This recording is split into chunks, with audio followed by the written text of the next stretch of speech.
Fala pessoal, meu nome é Gabriel. No vídeo de hoje eu vou falar sobre 5 mitos da perfumaria que muita gente ainda acredita, mas que é pura balela. Então fica até o final do vídeo que eu tenho certeza que você vai aprender alguma coisa nova sobre perfumaria nesses próximos minutos. Bora lá começar o vídeo. Muita gente acha que os perfumes, depois de 2 ou 3 anos, eles vencem e começam a fazer mal à saúde.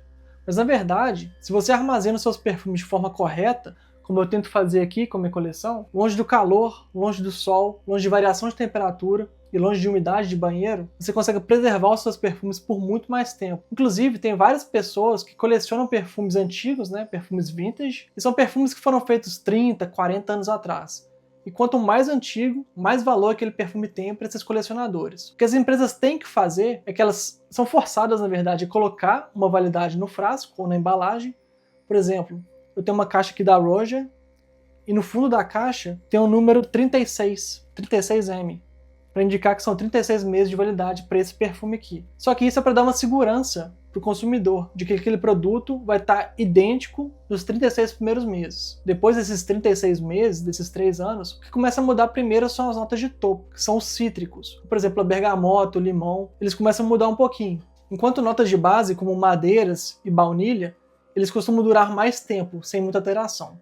O que acontece algumas vezes é que o perfume ele muda de cor por conta dessa maturação, desse envelhecimento de alguns ingredientes. Então se você comprou e abriu um perfume há mais de 3 anos e percebeu que ele mudou um pouco de cor e de cheiro, não quer dizer que aquele perfume venceu, que você tenha que jogar ele fora. Simplesmente o perfume envelheceu, alguns ingredientes daquele perfume ficaram mais maduros e ele vai cheirar um pouco diferente. Só isso. Não jogue fora seus perfumes antigos.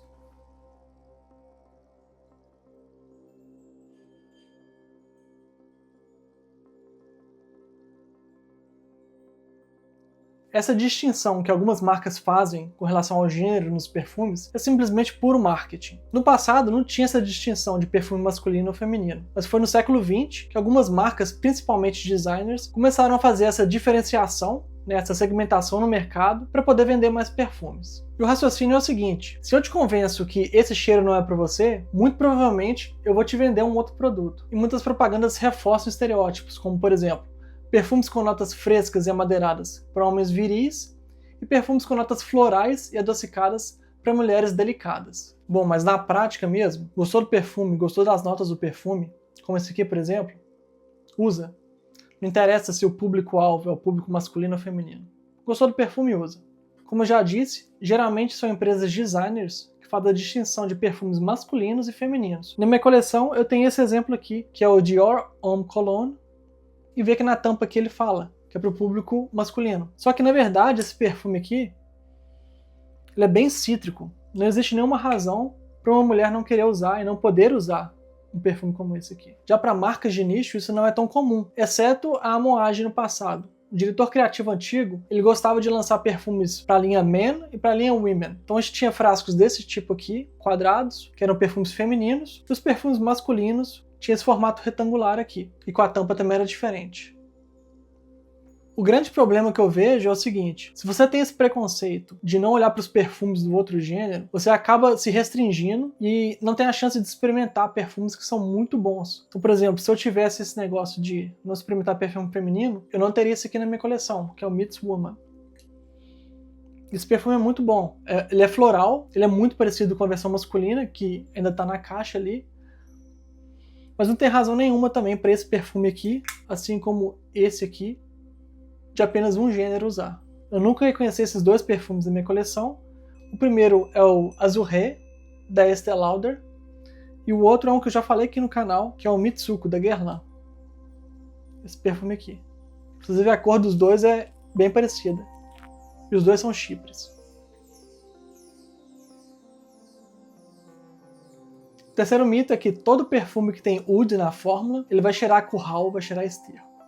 Isso na verdade é um dos maiores preconceitos que tem na perfumaria, porque a forma que o perfumista vai empregar o oud, que inclusive pode ser sintético ou natural, vai variar absurdamente de acordo com o que a empresa quer para aquele perfume. Então você pode ter um oud super animálico, você pode ter um perfume com oud que é super medicinal, um perfume doce que tem oud. Então o fato do perfume usar oud não quer dizer que ele vai ser super animálico. Por exemplo, a gente pode ter um wood que é super elegante, amadeirado, que não é nada animálico. Um exemplo é esse aqui, que eu vou colocar na tela, que é o Acqua di Parma Oud. Eu borrifei esse perfume algumas vezes em loja, gostei bastante, só que o frasco dele é muito caro para um perfume que eu acredito que não tenha oud natural. Então eu acabei comprando um decante online e ele tá chegando qualquer dia aí essa semana. Bom, a segunda faceta pro oud seria um oud doce. Por exemplo, eu tenho esse perfume aqui, que é o Histoire de Parfum Fidelis. Esse perfume aqui ele é bastante doce, porque ele combina café, framboesa e açafrão. Perfume muito bom, não tem nada aqui de esterco, de curral. Inclusive eu usei para o trabalho já algumas vezes. A terceira faceta para o oud seria um oud sintético, mas bastante animálico. Um exemplo que eu tenho aqui é o Oud Cuir d'Arabie, da Montal. Esse aqui, inclusive, eu tenho que borrifar no papel. Ele é muito bom.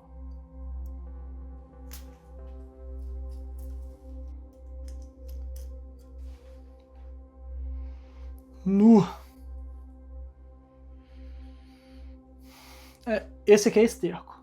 Pensa no esterco bom. Inclusive, muita gente no Fragrante que fala que esse perfume, o Oud Cuir d'Arabie, ele lembra bastante o Frederic Malle The Night, que é esse perfume aqui que só tem um decante. Inclusive, o meu sonho é esse perfume aqui aparecer na promoção um dia, mas é muito raro. Eu nunca vi, inclusive.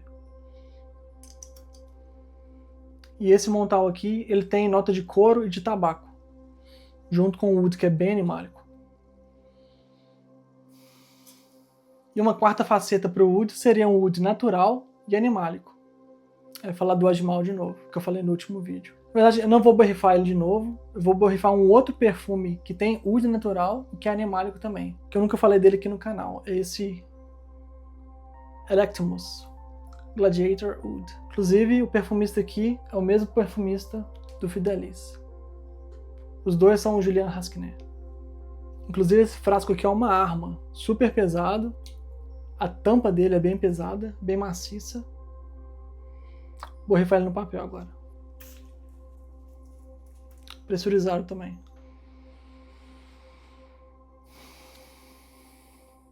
O segundo fragrante, esse perfume aqui, tem nota de cominho. Eu falei do cominho já num vídeo anterior. Ele às vezes pode dar cheiro de suvaqueira. Não é o caso aqui de novo, pelo menos comigo. Bom, existem outras facetas para o oud também, só que esses são os principais que eu tenho na coleção e eu acho que vale a pena comentar aqui. Resumindo, se você nunca teve coragem de experimentar perfume com oud, porque tinha medo de cheirar a curral, você pode começar com um oud mais leve, como o Fidelis, que é um perfume bem doce, é bem tranquilo. E se você interessar, se você gostar, você vai subindo os degraus até chegar num desse aqui, ou no The Night, ou mesmo esse Montal aqui. Esse aqui também é bem animálico, apesar de ser sintético. Muita gente acha que quanto mais sprays você borrifa na pele, mais o perfume vai durar na sua pele. Só que na verdade não é bem assim que funciona. Bom, quando você exagera nas borrifadas, o que vai acontecer é um aumento da projeção daquele perfume. Então no primeiro momento, aquele perfume vai ficar muito forte ao seu redor. Bom, mas depois que o álcool do perfume evapora e a fragrância é absorvida pela sua pele, o que realmente vai determinar a fixação do perfume na pele é a concentração. Então, por exemplo, você pode ter um perfume que é água de colônia, como esse Dior aqui. Você pode ter um perfume na concentração Parfum, que é essa aqui, ou um Eau de Parfum, como Fidelis. Então, a concentração do perfume que vai ditar o tanto que aquele perfume vai fixar na pele.